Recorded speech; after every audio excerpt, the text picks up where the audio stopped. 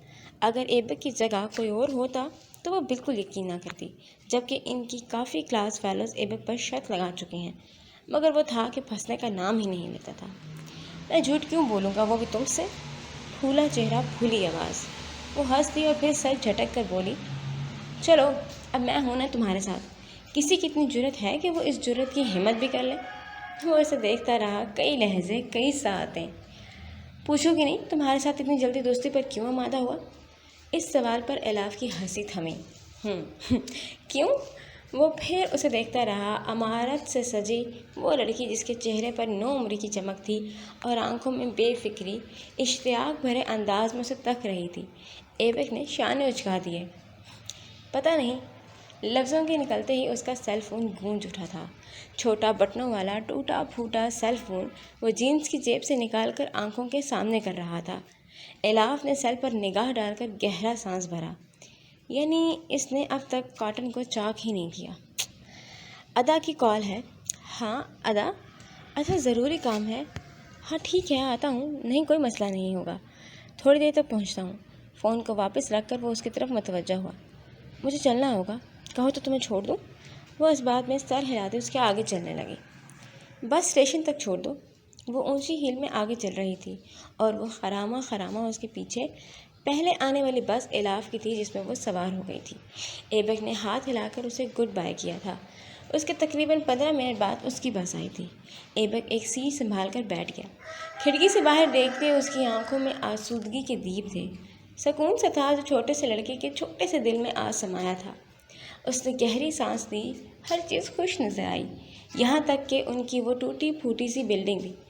آج وہ تب گھر پہنچا تھا جب ہر جگہ چہل قدمی تھی، ورنہ تو سناٹا ہی اسے ویلکم کرتا تھا۔ کہو بھائی، ایسی کیا خاص بات ہے جس کے لیے یوں آنن فانن بلایا تم نے مجھے؟ ویسے ایک بات بتاؤ، میری چھٹی ہوئی ہے اور سیلری بھی نہیں کٹے گی۔ کوٹ کو لٹکاتے ہوئے اس نے شرٹ کے کالر کو درست کیا اور اس کی طرف مڑا جو لب بستہ سی اسے تکے جا رہی تھی۔ ایبک نے شانے اچکا دیے۔ کیا ہوا؟ پھر اس نے ماما کے کمرے کی طرف نگاہ ڈالی اور دروازہ پورا کھلا تھا اور ان کی ماما مومی مجسمے کی طرح ساکت سی بیڈ پہ بیٹھی تھی۔ ایبک نے واپس اپنی نظریں خاموش ادا پر مرکوز کی۔ ادا، سب ٹھیک ہے؟ اب اس کے لہجے میں پریشانی تھی، جس کے سبب ادا نے آپس میں پیوست لبوں کو آزاد کیا۔ تمہیں معلوم ہے اسکول میں آئی چائنیز فوڈ کمپنی نے تمہیں انعام میں کیا دیا ہے؟ وہ سوال کر رہی تھی اور ایبک بلینک سا نفی میں سر ہلا رہا تھا۔ نہیں، کون سا انعام؟ اس نے دماغ پر زور ڈالا اور پھر اچانک جھماکا ہونے پر بولا، اوہ ہاں، کچھ دن پہلے ایک آیا تھا، ایک کارٹن، مگر ایگزامس کی ٹینشن کی وجہ سے میں نے توجہ نہیں دی۔ رکو میں ابھی لے کر آتا ہوں، پھر دونوں مل کر دیکھتے ہیں، ہو سکتا ہے کچھ کام کا ہو۔ وہ وہیں سے اپنے کمرے کی اور قدم اٹھانے لگا تھا جب ادا کے لفظوں نے تھما دیا۔ اس نے متحیر انداز میں مڑ کر اسے دیکھا۔ اس میں ایک مہنگا فون اور لیپ ٹاپ ہے۔ پھر اس نے صوفے پر رکھا اپنا اسکارف کھینچا جس کے نیچے سے گرے رنگ کا فون اور لیپ ٹاپ جھلکا تھا۔ دونوں چیزوں کے لوگوں پر نظر پڑتے ہی اس کی آنکھیں پھیل گئیں۔ یقین نہیں آیا کہ یہ اس نے جیتا ہے، لاکھوں روپے کا انعام وہ جیت گیا۔ اسے بہت دھچکا لگا۔ میں بھی ایسی ہی شاکڈ ہوئی تھی اور چاہتی تھی کہ تمہارا یہ ری ایکشن دیکھوں۔ ایبک، اللہ مہربان ہوا ہے ہم پر۔ ادا کا سنجیدہ چہرہ مسکان میں ڈھلکا۔ ایبک کی تو نظریں ہی ان دونوں چیزوں سے نہیں ہل رہی تھیں۔ اس کے سوکھے لب اور گردن کی اوپر نیچے ہوتی ہوئی ہڈی بتا رہی تھی کہ وہ کتنا زیادہ صدمے میں ہے، بے یقینی والے صدمے میں۔ ادا، یہ میری قسمت ہے؟ وہ حیرت سے پوچھ رہا تھا اور سامنے بیٹھی لڑکی نے خوشی سے مغلوب چہرے کے ساتھ اس بات میں سر ہلا دیا، پر نہ جانے کیوں اس کی مسکراہٹ اس کا ساتھ نہیں دے رہی تھی۔ کچھ تھا جو اس چھوٹی لڑکی کو پریشان کر گیا تھا، کچھ بہت خاص۔ یہ تمہاری ہی قسمت ہے، اس نے یقین دلایا اور پھر سیل فون کا باکس ہاتھ میں تھام کر آگے کو کیا۔ ایبک وہیں کھڑا رہا، اسے پکڑا نہیں۔ سیل فون بیچ کر میں تمہارے اکاؤنٹ میں پیسے ڈال دوں گا اور لیپ ٹاپ کے پیسوں سے میں تمہاری ہر وہ خواہش پوری کروں گا جو تم مجھ سے کیا کرتی تھی۔ تم صحیح ہو، اللہ ہم پر مہربان ہوا ہے۔ وہ ہوش میں آیا تھا، آتے ہی کھنکتی آواز میں بولا، یقین کرنا اب بھی دشوار تھا کہ ایک $1 کو بچا کر رکھنے والوں کے پاس اب کئی ڈالرز آ چکے تھے۔